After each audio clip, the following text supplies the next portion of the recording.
स्वागत है आपका एक और नए वन शॉट के साथ में। हमने आपसे वादा किया था कि आज आपको 3 यूनिट हम और कवर कर देंगे। तो भैया यूनिट नंबर 5 है आपकी सॉलिड स्टेट, यूनिट नंबर 6 और 7 है पॉलीमराइजेशन यानी बहुलीकरण, यानी बहुत सारे मॉलिक्यूल्स जब आपस में मिल जाते हैं तो उनका बहुलीकरण हो जाता है। तो ये तीनों यूनिट्स के जितने इंपॉर्टेंट हैं सारे इस एक वीडियो में हम लोग कवर करने वाले हैं। चलिए शुरू करते हैं। सबसे पहले हम लोग बात करेंगे सॉलिड स्टेट जो कि अपनी यूनिट नंबर 5 है उसके बारे में। एक वीडियो इसके बाद हम और बनाएंगे। यूनिट नंबर 8 जो कि डाई है, उसके बाद इसकी पूरी सीरीज 8 वीडियोस की खत्म। फिर आपको एक पूरा वन शॉट दे देंगे हम पेपर के सॉल्यूशन के साथ। उसके बाहर सेकंड सेमेस्टर की केमिस्ट्री में नहीं आएगा भाई, ठीक है। तो चलिए फिलहाल सबसे पहले आपको पता होना चाहिए भैया जो ब्रैग इक्वेशन है वो क्या होती है। तो ब्रैग इक्वेशन होती है 2d sin थीटा। जिन लोगों के पेपर डिस्क्रिप्टिव हैं वो लोग भी चिंता ना करें, ये जितने भी हमने वीडियो कराए हैं इनकी डिस्क्रिप्टिव वीडियो भी 2-3 दिनों में पब्लिक कर देंगे हम। 2d sin थीटा बराबर n लैम्डा, ये होती है ब्रैग इक्वेशन। मोस्ट इंपॉर्टेंट है, मान के चलो मेरे भाई ये पेपर में 101% क्वेश्चन आ ही जाएगा भाई, ठीक। उसके बाद सीजियम क्लोराइड, CaCl का मतलब क्या है? CaCl का मतलब caesium chloride crystal has a lattice structure. किस तरीके का इसका स्ट्रक्चर होता है? तो देखो भैया, एक तो सिंपल क्यूबिक स्ट्रक्चर होता है। सिंपल क्यूबिक क्या होता है मेरे भाई? इस तरीके का केवल क्यूबिक स्ट्रक्चर, इसे हम लोग बोलते हैं सिंपल क्यूबिक भाई, ठीक। दूसरा होता है बॉडी सेंटर्ड। बॉडी सेंटर्ड क्या होता है? जब इसके सेंटर पर भी एक पार्टिकल उपस्थित होता है तो उसे हम लोग बॉडी सेंटर्ड बोलते हैं। और तीसरा होता है फेस सेंटर्ड। फेस सेंटर्ड क्या होता है? इसकी देखो, जैसे पासा है, पासे में कितने फलक होते हैं? 6 फलक होते हैं। तो जब हर फलक पर भी एक एक पार्टिकल उपस्थित होता है तो उसे हम लोग फेस सेंटर्ड कहते हैं भाई, ठीक है। तो जो सीजियम क्लोराइड है इसका स्ट्रक्चर कैसा होता है? इसका स्ट्रक्चर होता है बॉडी सेंटर्ड क्यूबिक भाई, ठीक। मोस्ट इंपॉर्टेंट है द टाइप्स ऑफ ब्रेवाइस लैटिस। ये जो पूरे स्ट्रक्चर्स बनते हैं, ठीक है, कि बॉडी सेंटर्ड, फेस सेंटर्ड, ठीक, फिर क्यूबिक, ऑर्थोरोम्बिक, इस तरीके के टोटल कितने स्ट्रक्चर बन सकते हैं? इन सारे स्ट्रक्चर्स को मिला के हम लोग ब्रेवाइस लैटिस कहते हैं और ये टोटल 14 पॉसिबल हैं। मोस्ट इंपॉर्टेंट है भैया, ये भी पेपर में बनेगा। ये वाला क्वेश्चन भी बहुत बढ़िया। The coordination number of NaCl, sodium chloride में Na के पॉजिटिव कोऑर्डिनेशन नंबर मतलब इसकी संयोजकता कितनी है और इसकी कितनी है? तो दोनों के 6 आयन होते हैं, यानी 6:6 इसका अनुपात होता है। एन एमार्फस सॉलिड इज, देखो दो तरीके के सॉलिड होते हैं, एक होता है परफेक्टली क्रिस्टलाइन सॉलिड और एक होता है एमार्फस सॉलिड। क्रिस्टलाइन सॉलिड का मतलब होता है जिसका सब कुछ परफेक्ट होगा और एमार्फस का मतलब होगा सब कुछ परफेक्ट नहीं होगा, जैसे ग्लास एक एमार्फस सॉलिड है भाई, ठीक है। NaCl has following crystal structure. तो NaCl का स्ट्रक्चर कैसा होता है? तो इसका structure FCC face centred cubic होता है। ये भी बहुत इंपॉर्टेंट है भाई, ठीक। Simplest crystalline symmetry for solid is, जो सबसे सरल वाला स्ट्रक्चर बन सकता है वो क्या होता है? तो वो क्यूबिक होता है। इसके अलावा ऑर्थोरोम्बिक होता है, ठीक है, ऑक्टाहेड्रल होता है, बहुत तरीके के स्ट्रक्चर बनते हैं, लेकिन जो सबसे सिंपल भैया सिमेट्री वाला है सॉलिड में वो क्या है? क्यूबिक है। Which is not a crystalline solid, जैसे सल्फर जो है, सल्फर भी एक क्रिस्टलाइन सॉलिड नहीं है, ग्लास भी क्रिस्टलाइन सॉलिड नहीं है। ये वाला क्वेश्चन बहुत इंपॉर्टेंट है। रेशियो ऑफ भैया सोडियम का, सोडियम की रेडियस और क्लोरीन की रेडियस, जो NaCl का क्रिस्टल है इसमें इनका रेशियो कितना होता है, अनुपात कितना होता है? तो अनुपात होता है 0.524, ये रेशियो होता है। ये वाला क्वेश्चन भी बहुत इंपॉर्टेंट है भैया। जितने भी क्वेश्चन हम इस वीडियो में दे रहे हैं ये सारे ब्रह्मास्त्र हैं, अगर आप इन्हें पढ़ लेते हैं तो एज इट इज क्वेश्चन वैसे ही आ जाएगा पेपर में, कई बार लैंग्वेज भी नहीं बदली होगी।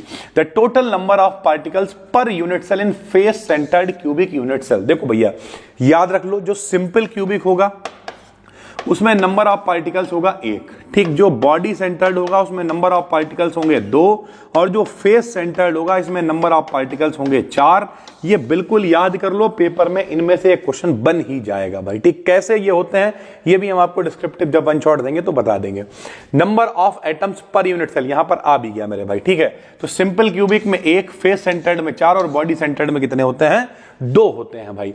Which one of the crystal has the highest melting point, कौन सा क्रिस्टल होता है जिसका मेल्टिंग पॉइंट यानी गलनांक सबसे ज्यादा होता है? तो जो भी मेटालिक क्रिस्टल होते हैं यानी जो भी धातु वाले क्रिस्टल होते हैं, धातु का मतलब क्या, धातु का मतलब पॉजिटिव वाले जो क्रिस्टल होते हैं जैसे Na पॉजिटिव, जो मेटालिक क्रिस्टल होते हैं उनमें जितना भी होता है प्लस और माइनस होगा। धातु का मतलब ही क्या है, जिसके ऊपर धन आयन होता है, धाधा वाला। तो मेटालिक क्रिस्टल भैया प्लस होगा, तो उसका जो उसे जब माइनस वाले को कस के पकड़ रखा होगा, जैसे अगर कोई कह दे NaCl है, इसे गला के दिखाओ, तो इसे गलाना बहुत कठिन है। क्यों? क्योंकि इसके ऊपर प्लस है, इसके ऊपर माइनस है, दोनों एक दूसरे को बहुत कस के पकड़े होंगे और इन्हें गलाना बड़ा कठिन हो जाएगा, इसलिए इसका मेल्टिंग पॉइंट ज्यादा हो जाएगा। नॉन क्रिस्टलाइन कह लो, एमार्फस कह लो, एक ही बात है। तो चाहे कोल यानी कोयला कह दो, चारकोल कह दो, ग्लास कह दो, सब इसी में आते हैं भाई। रेशियो ऑफ, ये वाला क्वेश्चन बहुत इंपॉर्टेंट है भैया, जरा समझना। आपको वीज इंडाइसेस दे रखे होंगे और मिलर इंडाइसेस आपसे पूछेगा, सर जी मिलर वीज के, ये सब वैज्ञानिकों के नाम है, समझो। दे क्या रखा हो, जैसे 20 इंडाइसेस इन्होंने दे रखे हैं, किसी क्रिस्टल के लिए कितने हैं, 2 हैं, 3 हैं और 1 है। इस तरीके से आपको संख्या दे रखी होगी, आपसे कहेगा मिलर इंडाइसेस बताओ। बहुत आसान होता है, सबसे पहले इनका उल्टा करना होता है। तो उल्टा का मतलब 1/2, 1/3, 1/1, उल्टा कर दिया।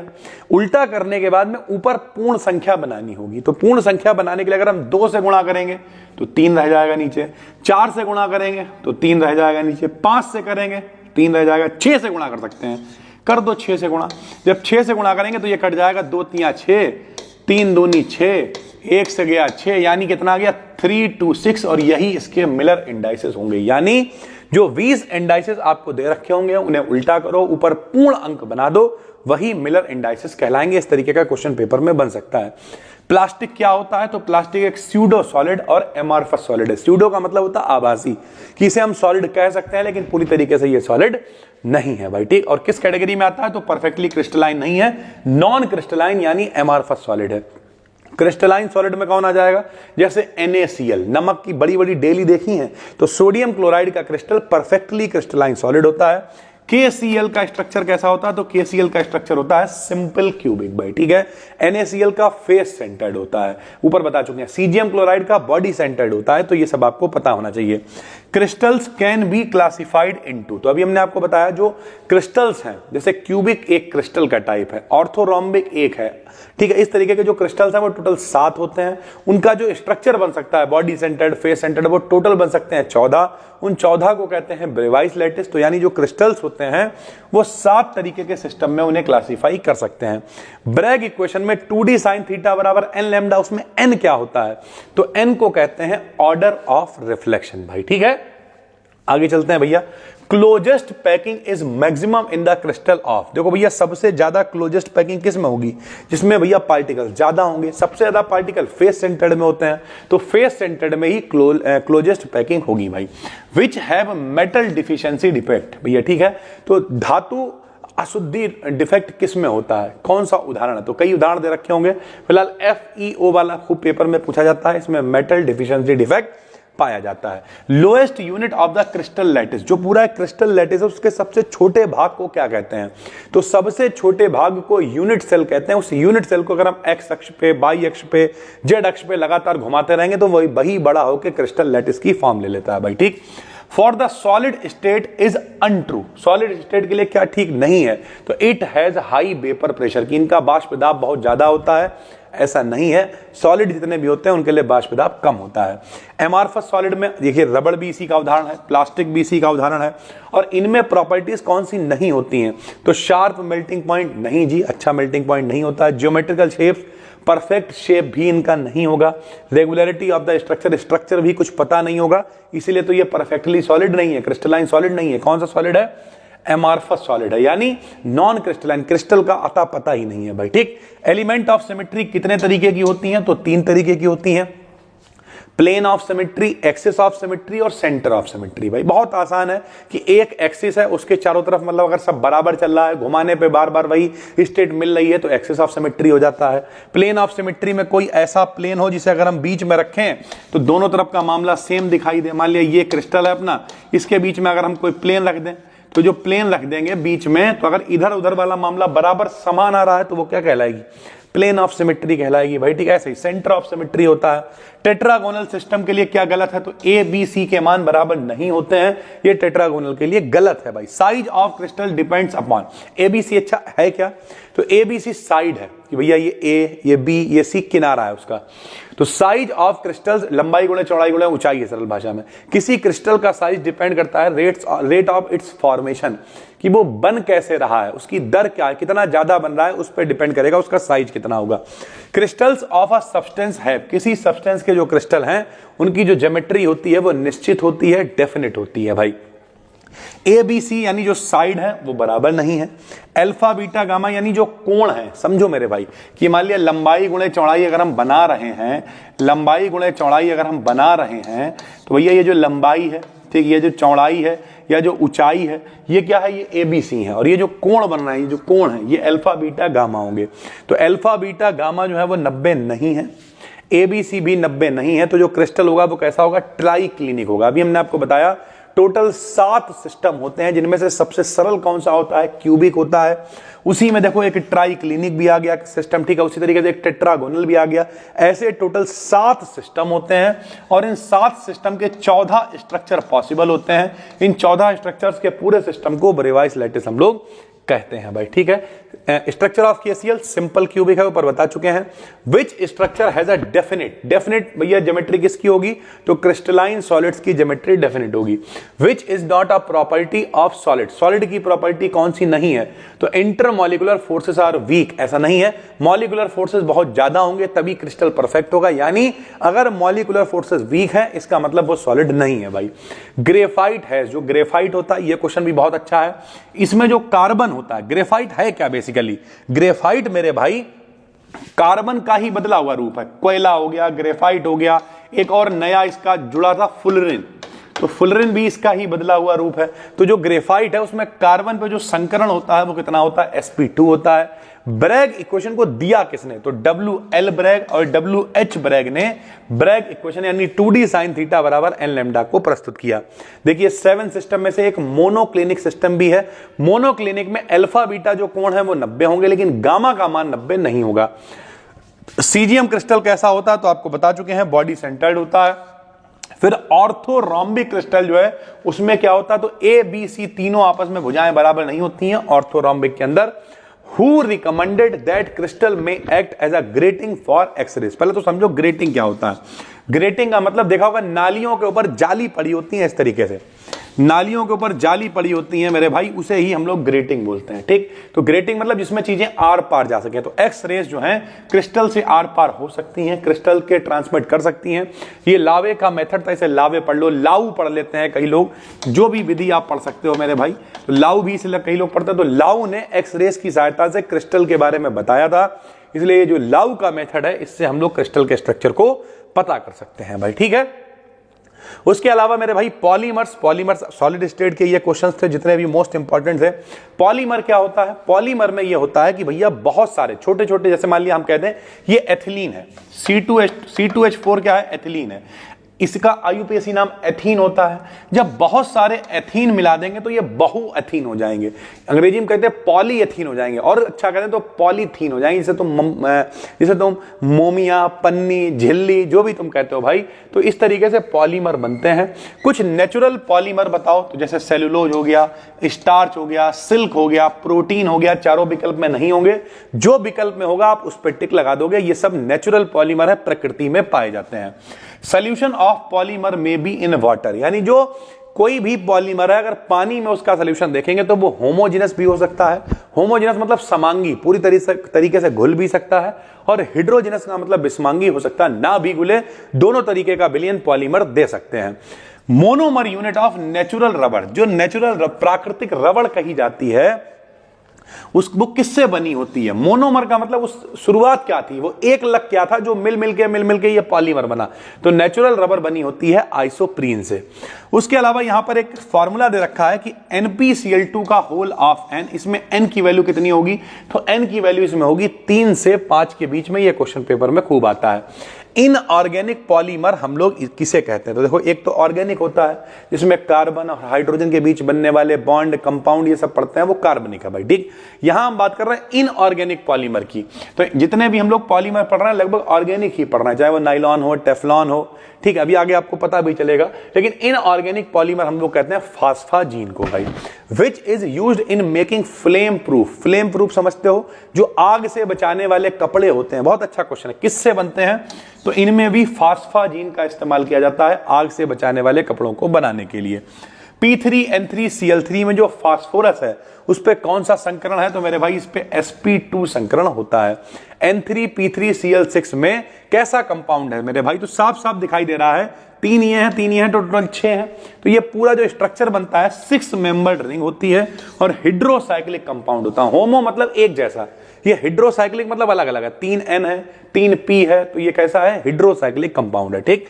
Which of the following is a branched polymer? तो जितने भी लो डेंसिटी वाले पॉलीमर होते हैं, लो डेंसिटी का मतलब जिनका घनत्व कम होता है, ठीक है, जो गांव वाली भाषा में बिगड़े बिगड़े होते हैं, दूर दूर होते हैं, उन सबको हम लोग कहते हैं लो डेंसिटी पॉलीमर। और ये सारे ब्रांच्ड पॉलीमर होते हैं, इनमें और भी लोग जुड़े हुए होते हैं।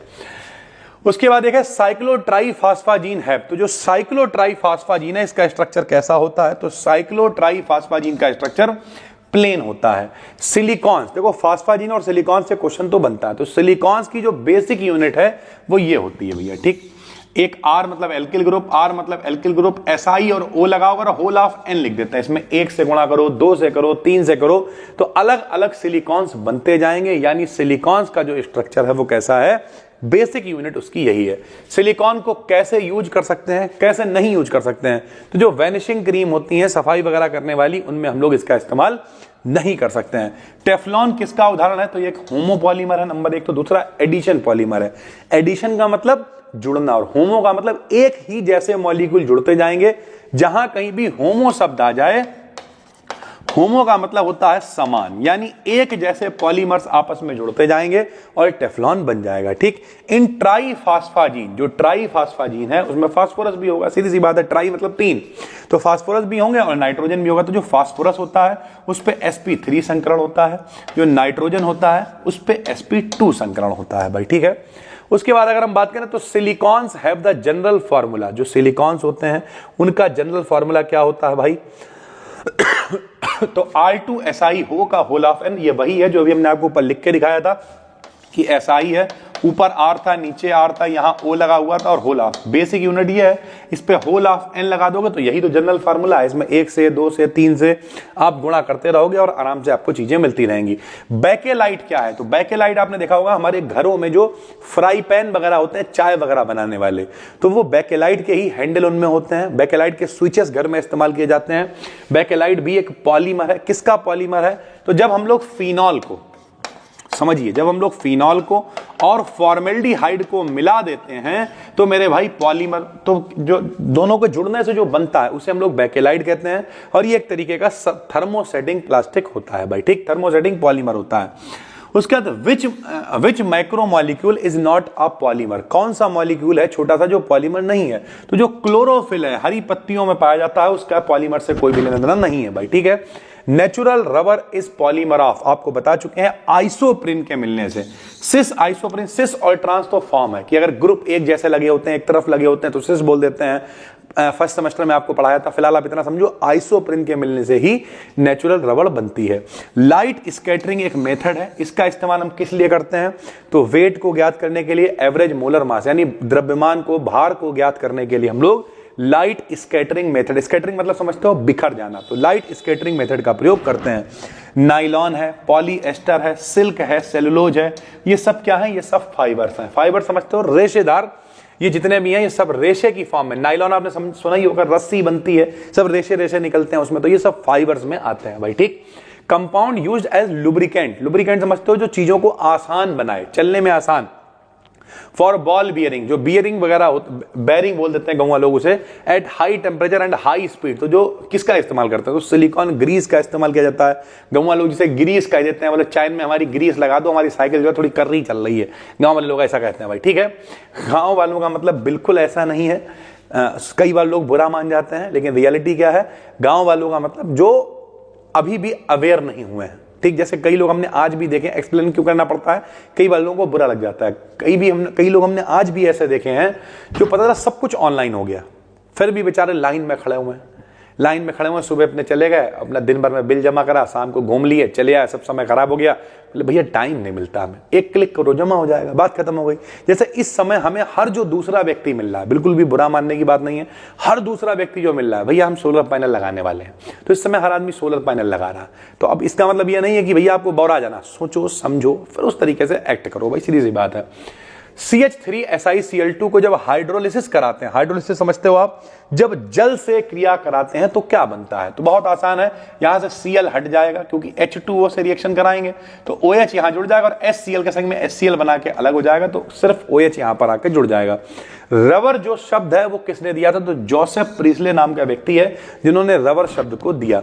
उसके अलावा पॉलीसैकेराइड, यहां पे दो नाम लिए गए, स्टार्च और सेलुलोज है। हमने आपको पहली यूनिट में पॉलीसैकेराइड के बारे में बताया था, कार्बोहाइड्रेट में स्टार्च पॉलीसैकेराइड है, सेलुलोज पॉलीसैकेराइड, और ये कैसे हैं, नेचुरल पॉलीमर्स हैं। यानी स्टार्च भी, आप देखो मम्मी हमारी आलू धुलती हैं बैठ के, उसमें सफेद सफेद निकलता है वो स्टार्च होता है, तो स्टार्च है, सेलुलोज है, ये सब नेचुरल पॉलीमर्स हैं। वैकेलाइट और पीबीसी क्या है, तो वैकेलाइट और पीबीसी हैं सिंथेटिक पॉलीमर्स। सिंथेटिक का मतलब जिनकी सिंथेसिस हम लोग कर रहे हैं, जिन्हें हम लोग बना रहे हैं, उन्हें हम लोग कह रहे हैं सिंथेटिक पॉलीमर्स। ठीक है, फिनॉल फॉर्मेल्डिहाइड, वही आ गया, फिनॉल और फॉर्मेल्डिहाइड से क्या बनेगा, बैकेलाइट बनेगा, और इसके लिए कौन सी बॉन्डिंग होगी, तो ये क्रॉस लिंक्ड पॉलीमर होते हैं, क्रॉस लिंक तरीके से आपस में इन्हें जोड़ दिया जाता है और बैकेलाइट बन जाता है।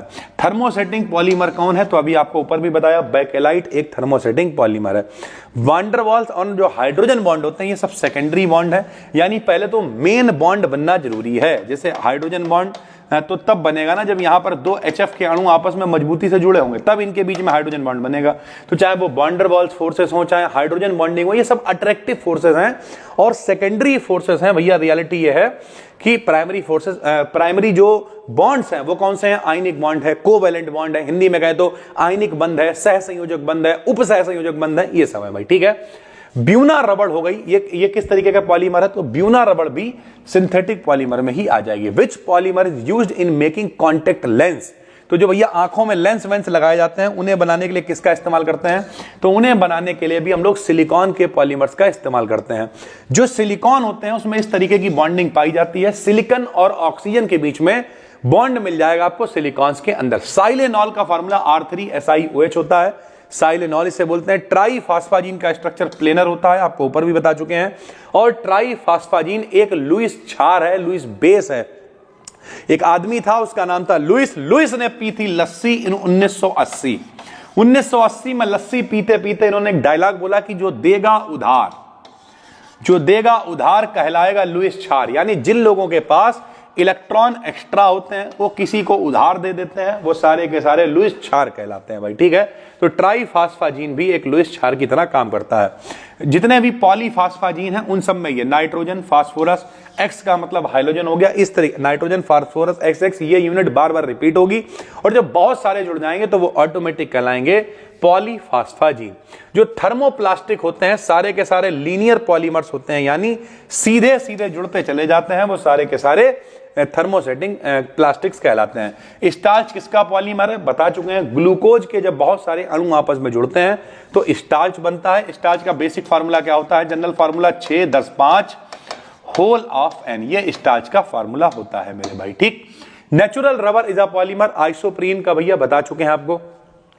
उसके अलावा मेरे भाई कैप्रोलैक्टम का फार्मूला कई बार पूछ लेता है, इंपॉर्टेंट नहीं है, तो भैया ये एक रिंग है, NH है और O जुड़ा हुआ है, ये कैप्रोलैक्टम कहलाता है। कंडेंसेशन पॉलीमर, दो तरीके से पॉलीमराइजेशन होता है, एक एडिशन, एक कंडेंसेशन। एडिशन मतलब सीधे सीधे जुड़ जाएगा, कंडेंसेशन मतलब छोटे छोटे अणु आपस में मिलकर कुछ बड़ा बना लेंगे। तो दो सीधे सीधे दो जुड़ रहे हैं, एडिशन है। छोटे छोटे मिलकर कुछ बड़ा होता जा रहा है, कंडेंसेशन है। तो बैकेलाइट भी एक कंडेंसेशन पॉलीमर है। एक कैटालिस्ट है, बहुत इंपॉर्टेंट क्वेश्चन है ये, पेपर में लगभग आ जाता है। जिगलर नाटा कैटालिस्ट, इसका फॉर्मूला 101% पेपर में आएगा मेरे भाई, ये बहुत इंपॉर्टेंट है। TiCl4 Al(C2H5) का होल थ्राइस, ये जिगलर नाटा कैटालिस्ट का फार्मूला होता है, इसे जरूर याद कर लेना भाई। खिलौने बनाने के लिए, जितने भी जो खिलौने हैं इस तरीके की चीजें प्लास्टिक वाली बनाने के लिए ऑर्लॉन का हम लोग इस्तेमाल करते हैं। क्लोरोप्रीन का इस्तेमाल किया जाता है किसे बनाने के लिए, तो भैया नियोप्रीन को बनाने के लिए हम लोग क्लोरोप्रीन का इस्तेमाल करते हैं। टेफ्लॉन का मोनोमर कौन है, यानी किसे जोड़ते जाओगे तो टेफ्लॉन बनेगा? तो टेट्राफ्लोरोएथिलीन यानी CF2 को अगर हम लोग जोड़ते जाएं, कई बार जोड़ दें हम लोग, तो मेरे भाई क्या बन जाएगा? टेफ्लॉन बन जाएगा। हेक्सा, ये वाला क्वेश्चन बहुत इंपॉर्टेंट है, 44B 45B।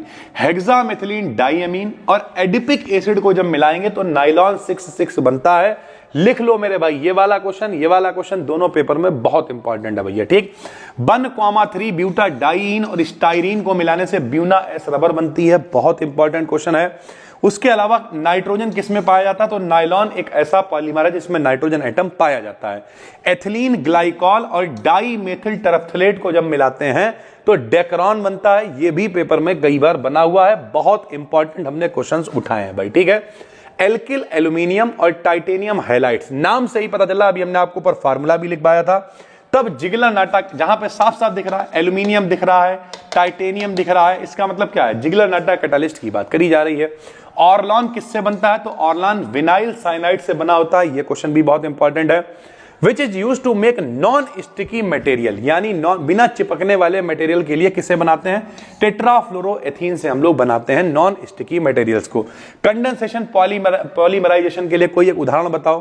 तो जैसे प्रोपीन है, कंडेंसेशन पॉलीमर का एक उदाहरण है। SBR का पूरा नाम आपसे पूछ सकता है, तो SBR का पूरा नाम है styrene, S for styrene butadiene rubber. LDPE का नाम लो डेंसिटी पॉलीएथिलीन, अगर कहीं HDPE लिख के आ जाए तो आप बोलोगे हाई डेंसिटी पॉलीएथिलीन भाई, ठीक है। PMMA का पूरा नाम पॉलीमेथिल मेथाक्राइलेट और PTFE का नाम पॉलीटेट्राफ्लोरोएथिलीन। ये फुल फॉर्म्स आप जरूर देख लेना। आपसे देखो, इसमें अगर ओरल बोलें, ऑर्लॉन है, डेक्रॉन है, नाइलॉन 6,6 है, बेकेलाइट है, ठीक है, पॉलीथीन है, ये गिने हुए उंगलियों पे हैं मेरे भाई। जब डिस्क्रिप्टिव वाली वीडियो बनाएंगे तो ये सब बता भी देंगे आपको, ठीक है। मोनोमर ऑफ पॉलीएक्राइलोनाइट्राइल किससे बना होता? तो पॉली हटा दो, कई बार ऐसा होता है कि भैया एक्राइलोनाइट्राइल है, बहुत सारे एक्राइलोनाइट्राइल जोड़ देंगे तो ये क्या हो जाएगा? पॉलीएक्राइलोनाइट्राइल हो जाएगा।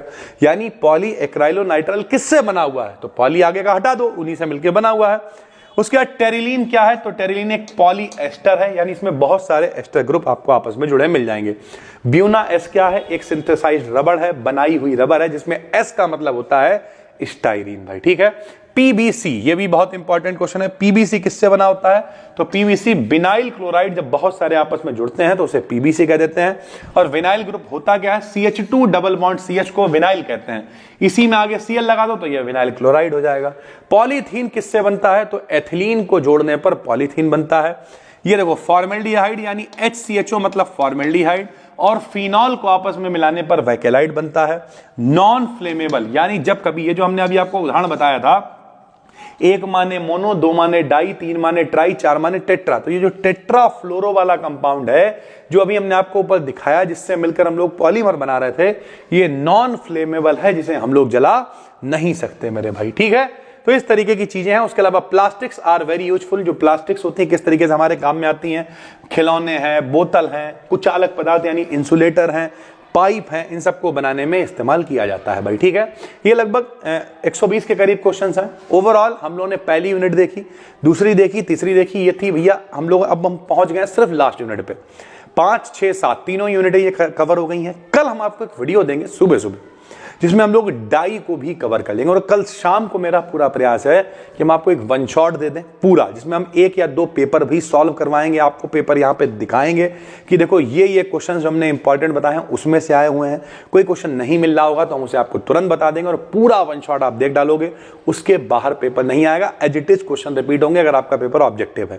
पेपर अगर डिस्क्रिप्टिव है तब भी घबराना नहीं, बचे हुए जो टॉपिक्स हैं उन्हें भी हम बना देंगे वन शॉट पूरे। जो प्लेलिस्ट है उसे देखो, उस प्लेलिस्ट में हम बार बार बता रहे हैं, 90 दिन की सीरीज बना रहे हैं, जिसमें ऑब्जेक्टिव की अलग प्लेलिस्ट है, डिस्क्रिप्टिव की अलग प्लेलिस्ट है, और पूरी थ्योरी भी हम पूरी पढ़ा रहे हैं, ऑब्जेक्टिव भी पूरा पढ़ा रहे हैं, ताकि किसी भी बच्चे को दिक्कत ना हो। चैनल को बस सब्सक्राइब करके रख लो।